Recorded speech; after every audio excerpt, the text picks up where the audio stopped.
soutien massif, enthousiaste de nos amis américains. Maintenant, nous revenons en Europe et en Europe, en France, où j'ai le très grand plaisir de vous présenter ce qu'on appelle souvent la grande dame de la politique française, puisqu'elle a occupé à elle toute seule tous les ministres régaliens de la République française, ministre de la Défense, ministre de la Justice, ministre de l'Intérieur, ministre des Affaires étrangères, Madame Alliot-Marie.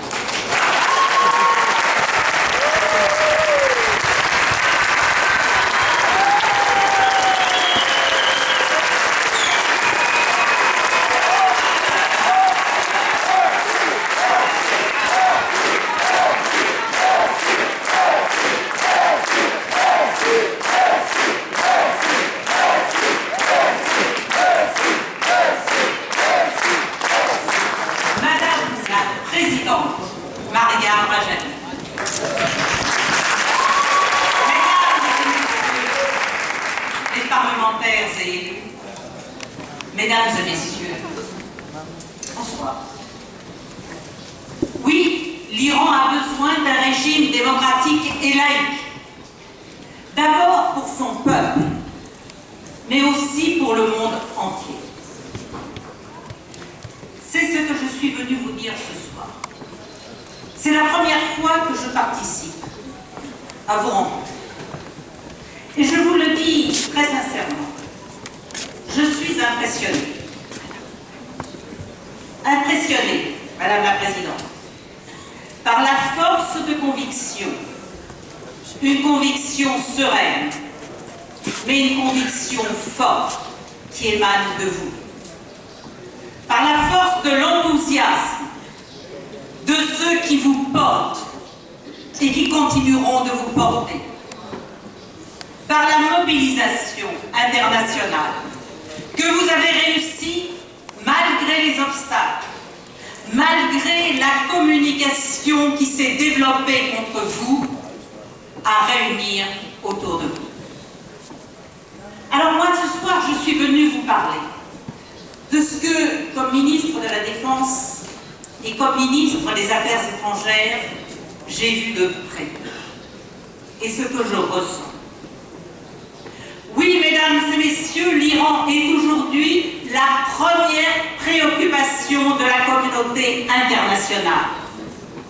Parce que l'Iran apparaît comme un risque majeur pour la stabilité du Proche et du Moyen-Orient, du fait de ses ingérences et de ses interventions à l'intérieur d'un certain nombre de pays, qu'il s'agisse de la Syrie, qu'il s'agisse du Liban ou bien d'autres. Et l'Iran est aussi, aux yeux de la communauté internationale, la cause potentielle d'un embrasement mondial. C'est un paradoxe pour ce grand pays de près de 80 millions d'habitants, dont l'histoire si riche, dont la situation géographique, dont la culture traditionnelle devrait faire au contraire un facteur de stabilisation de la région et un facteur de paix, un acteur de la paix pour l'ensemble du monde. Oui, l'Iran mérite mieux que la crainte qu'il inspire aujourd'hui au monde. L'origine de cette inquiétude, elle remonte à quelques années, à 2002. J'étais alors ministre de la Défense quand on a découvert un programme de recherche clandestine tendant à fabriquer un armement nucléaire. C'est cela qui, en premier, a réellement alerté la communauté internationale. C'est à partir de 2005 que des déclarations et des attitudes de responsables iraniens, à l'égard en particulier de pays de la région, ont montré que ce pays se révélait menaçant à l'égard des autres. Et depuis la semaine dernière, je regrette qu'on n'ait pas suffisamment insisté sur ce point. C'est encore une nouvelle étape dans les menaces qui a été franchie. Le fait, si c'est vrai, que l'Iran ait été capable de lancer une fusée avec un animal qui est parti dans l'espace et qui est revenu, est certes une démonstration du génie des scientifiques, des ingénieurs iraniens. Mais cela veut dire aussi qu'entre les mains de gouvernants qui n'hésitent pas à se montrer menaçants, l'Iran s'est doté d'une technologie qui peut être utilisée pour des missiles à longue portée chargés de têtes nucléaires. C'est cela ce que cela veut dire. Et je suis étonnée qu'on n'ait pas suffisamment insisté sur ce point.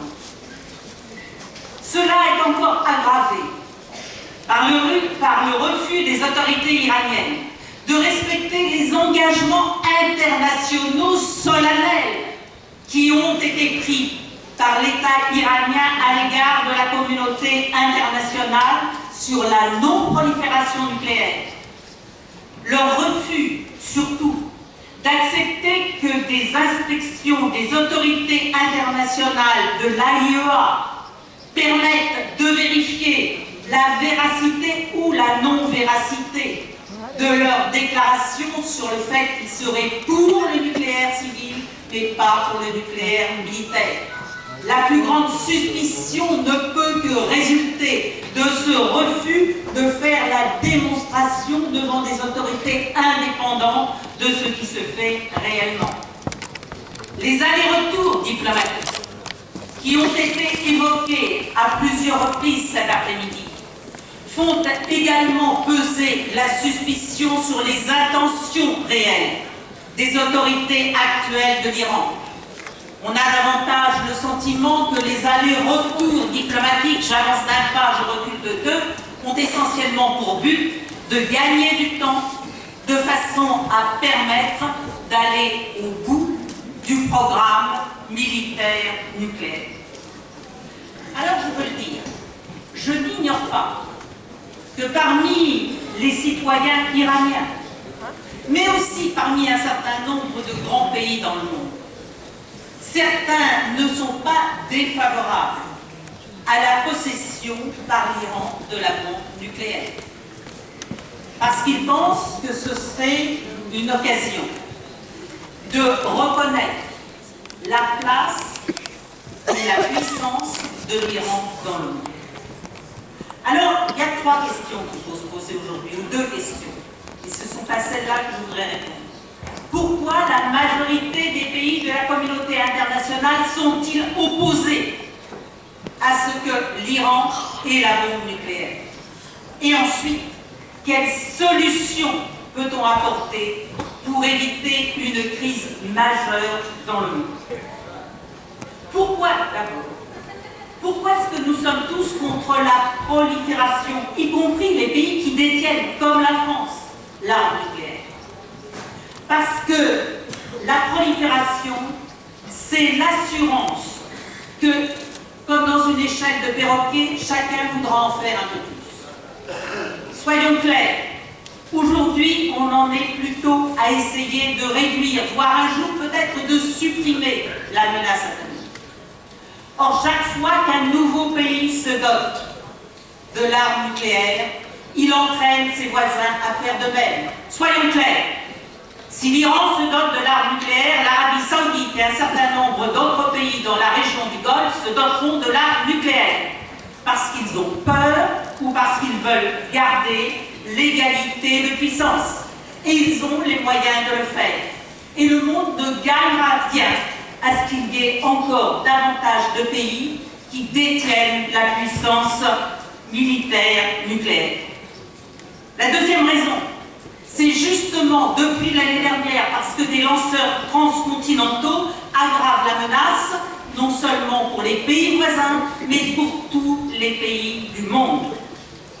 La troisième raison, c'est que les déclarations des dirigeants des dirigeants iraniens à l'égard d'autres pays renforcent la crainte qu'il y ait réellement une utilisation d'une arme nucléaire, si elle existe, avec tout ce que cela entraînerait en représailles de même nature.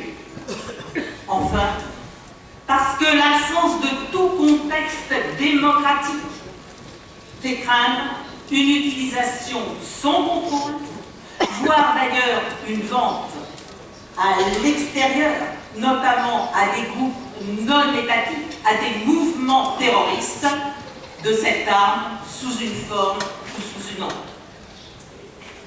Alors ce que je veux dire à ceux qui disent « mais pourquoi, puisque les États-Unis, la Russie, la Chine, l'Inde, le Pakistan, voire la Corée du Nord ont l'arme nucléaire, pourquoi pas l'Iran ?» Je leur dis que la puissance d'un pays et son respect par les autres et par la communauté internationale ne tient pas à l'arme nucléaire. L'Allemagne, le Brésil, l'Afrique du Sud sont des exemples de pays qui comptent sans pour autant avoir l'arme nucléaire. Ils comptent pourquoi? Parce qu'ils ont une économie puissante comme l'Iran pourrait l'avoir s'il rentrait dans la communauté internationale, et parce qu'ils défendent des valeurs qui sont celles de la liberté, les valeurs qui sont celles de la démocratie. Alors, quelle solution? Quelle solution? La voie militaire? La communauté internationale tout entière, je crois, la rejette. Et je vous dis très clairement, la réponse militaire est à mes yeux inadaptée. Parce que la guerre, et je suis bien placée pour en parler, parce que la guerre, ce sont d'abord des morts et des blessés dans les populations civiles. La guerre, c'est d'abord la souffrance des peuples avant celle des dirigeants.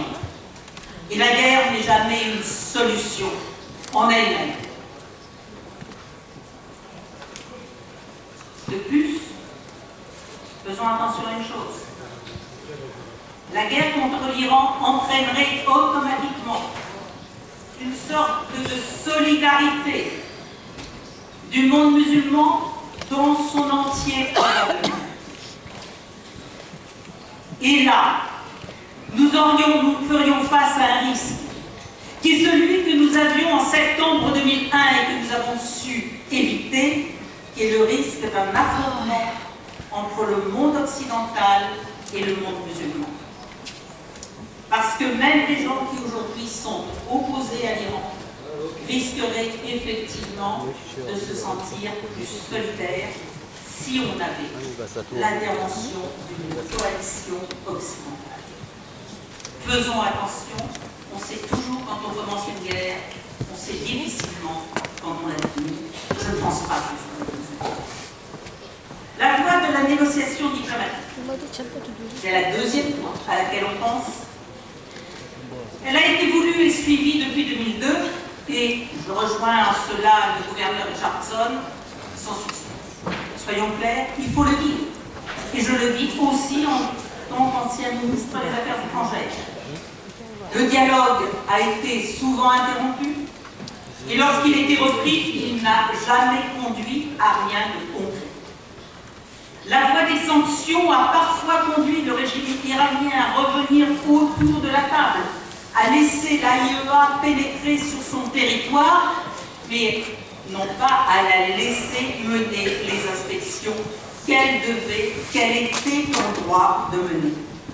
Malgré les initiatives du groupe des 6, malgré les résolutions du Conseil de sécurité, malgré les 12 résolutions des gouverneurs de l'AIEA, on n'a pas avancé. Les sanctions n'ont pas empêché la fabrication d'une fusée et la poursuite du programme nucléaire.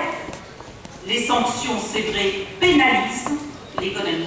Le problème, c'est qu'elles pénalisent d'abord le peuple, les citoyens iraniens, plus que les dirigeants eux-mêmes, qui sont les vrais auteurs du drame.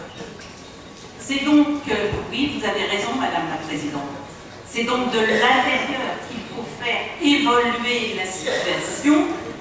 Une solution de la crise passe par l'instauration en Iran d'un véritable régime démocratique et laïque. Un régime démocratique, tout le monde sait ce que c'est, tout tout le monde y est attaché, il n'y a pas de problème, c'est vrai.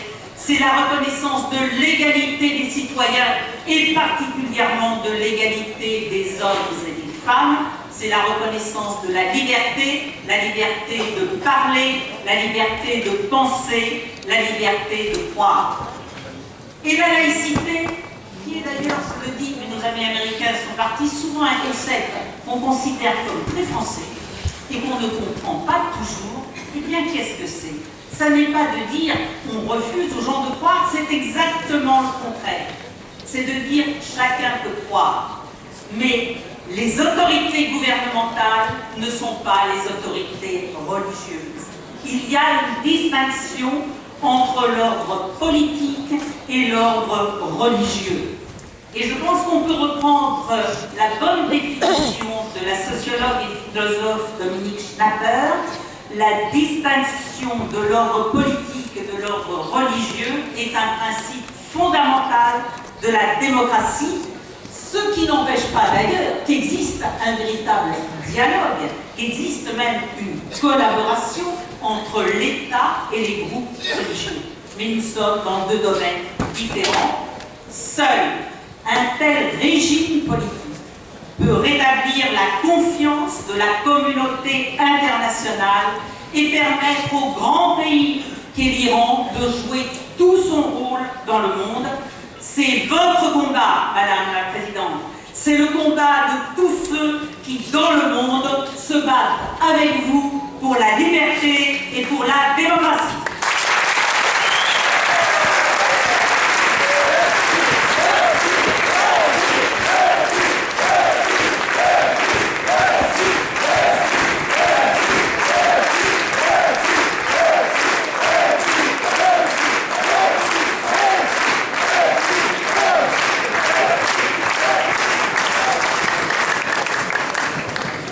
Merci Madame la Ministre pour cette démonstration d'une logique implacable en faveur de la troisième voie prônée par Madame Rajel.